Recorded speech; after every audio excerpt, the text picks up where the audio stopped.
5. Dobre?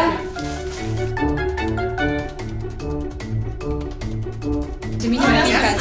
My ideme píchať. Vyššie môžeš aj dať. A ja som sa neboj sa. To páči nás. Ja som to začala veľmi intuitívne robiť s tým šparátkom a potom som našla asi jeden jediný recept, kde to ten týpek hovoril, že to píchať šparátkom, tie bublinky. Jeden jediný, všetci ostatní sa tvária, že to netreba robiť. Ale podľa mňa majú buď tak strašne riedke cesto, že im to fakt popúka a netreba to robiť, alebo ja neviem. Ja takto som zavesená vždycky na základnom doma, kým nezačnú rásť.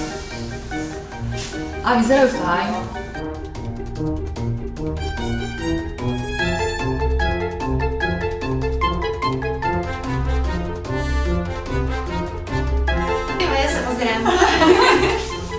A doktora sa